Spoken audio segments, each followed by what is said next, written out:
Afternoon everybody, hope you're well. Welcome back to the Vivid Land. Martin here, as ever. Hope you're well, hope you're having a good week. Today's question is, what makes a good landscape photograph? In my opinion, of course, from my perspective, it's something I get asked quite a lot, and it's something which I obviously think about a lot, and it's something that I try to do most of the time. My opinion on this comes from years of trying different things, years of practice, which is the most important element of any art or activity, if you like, if you want to be good at it, is practice. And what you tend to do, at least in my experience, is you tend to hone in, okay? You taper in from being very broad and loose and unsure really about what it is you're trying to do and produce, until you come down and down and down, and you get better and better slowly. You learn what not to do, you learn from your mistakes and so on. You learn what to, most importantly in a photograph, leave out, until you get to somewhere where you are hopefully never satisfied, but you're getting somewhere close to what you envisaged, what you sort of visualized one day would be, you know, a relatively okay photograph. And I think some of you won't be there yet, some of you will be starting that journey, some of you will be towards the end of it, some of you will be hopefully continuing to do it no matter how towards the end of it you think you are, and that's where I'd place myself, always learning, never really know how to do it, you know, as well as you could do, and that just keeps pushing you along. So the question is, what, in my opinion, makes a good landscape photo? I think the answer to that is quite simple, and it is simplicity itself. That would be, for me anyway, the biggest part that I like to try and concentrate on myself, and I think that I would advise anybody else to do, because putting aside, for the purposes of this discussion in this video, the technical side, which is of course camera metering, equipment use, so knowing your camera, the technical side, focusing and so on, color, post-production, the most important thing is to do with composition, which is something I'll always hammer on about, and for those of you who've heard me before certainly know that that's my main point of concern and attention. But within that composition there are what we call elements of design, and the elements of design are the construction, if you like, within the frame, no matter what the aspect ratio is, of how you bring things together to make an interesting image, to make something which pulls a viewer in, gets them thinking, gets them hopefully to look more than once. Not something which you just look at once, go, that's okay, even if it really catches your eye to start with, but you know, it doesn't hold your attention for much longer than that, and you probably never really return to it. And if it was on your wall, you might even get bored of it after a few looks, or just its presence after a while.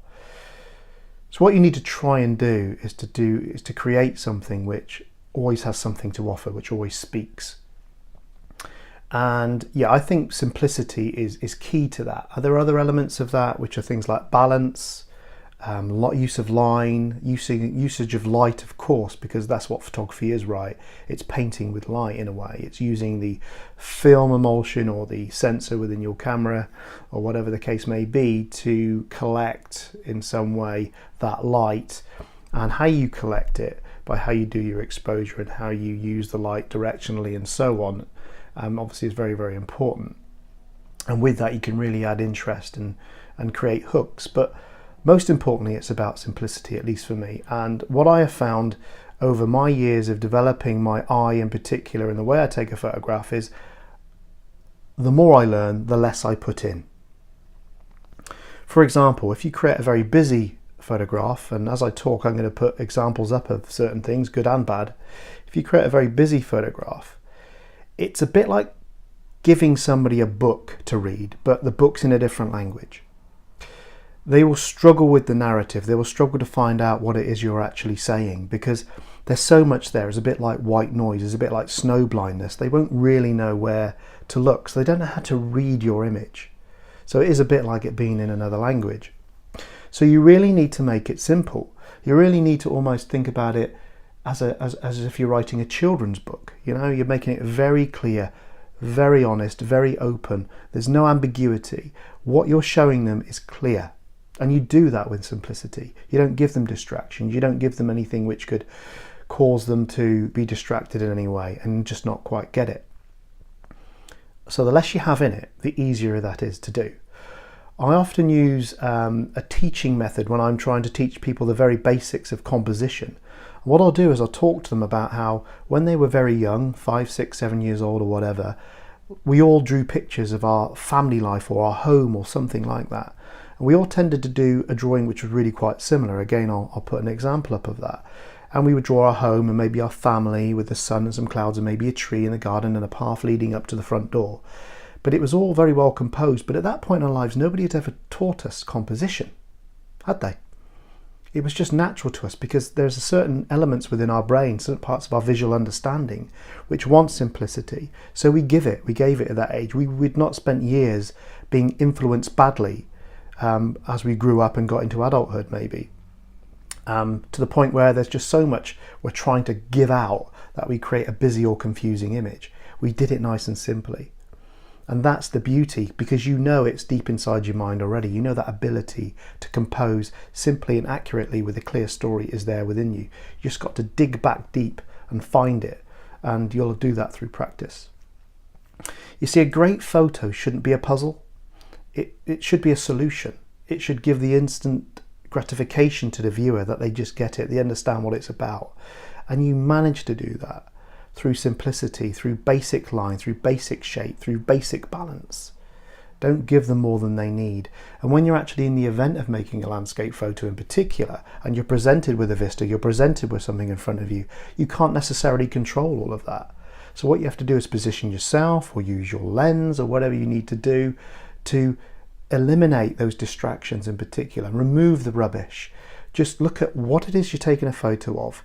Try to understand how you would explain that maybe verbally to somebody and try and transpose that into the way you organize those elements of design within the image. And then you will help people understand what it is you're trying to achieve. So if you want to take them on a journey through the photograph, keep it simple, but give them a leading line, or maybe even use light, the brighter point at the destination within the image, or both. But think about that from a composition point of view. You see, viewers don't want questions. They don't want necessarily your photo to ask questions of them. They want you to give them the answer. They want to look at it and go, ah, yeah. But you can sometimes give them multiple routes through it, which might bring them to come back to it and see it again, because every time they look on it, they might see a fresh thing. They might see a different journey. They might see a slightly different story. And that can still all be achieved without complexity. So just think about that. I think that you can also use juxtaposition or evidence of action, as it's sometimes called in designing of a photograph. Evidence of action could be, for example, in its very simplest terms, maybe I take a photo of a tree stump with a chainsaw next to it, or the chainsaw on a fallen tree. That's an evidence of action, because the viewer can look at that and go, oh, I know what's gone on there. Somebody's cut down their tree and they've left the chainsaw. The two elements go together and they complement each other within the story or the narrative. So again, think about that. You know, you may be taking a picture of a large landscape and a path to it, but a lot of people like to leave people out. But why not put somebody in there on the journey along the path? It gives them a sense of scale as well. So I didn't want this to be very long, because I just wanted to answer the question quite quickly and quite simply. And as I spoke, to put some images up to sort of illustrate what I was saying as I go along. And I hope you enjoyed them. And I hope you got something from this. And I'll just summarize it. For me anyway, the most important part of within composition of creating a good photograph is its simplicity. Break it down, remove all the distractions, only have in there what you need. And if you find you have to travel, move up, down, left, right, change the lens, whatever you need to do in order to bring in everything within that frame, within that aspect ratio, only applies to the image you're trying to present, then you're getting close. So go out there, practice a bit of minimalism, practice simplicity, and watch how your photography improves and changes, in particular with landscapes, and quite quickly. And also note, when you view them yourself, how quickly you appreciate it, how you're not looking around the image, looking here, there, and wherever else. You're trying to find a resting point for your eye, because it's that much easier, because there's just less to cut through. So that would be at any time, apart from practice, practice, practice, and when you're really bored of practicing, practice some more. Apart from that, which I think is almost obvious but super critical, I think my strongest and most simple piece of advice I could ever give anybody to improve their landscape photography is just that: keep it simple.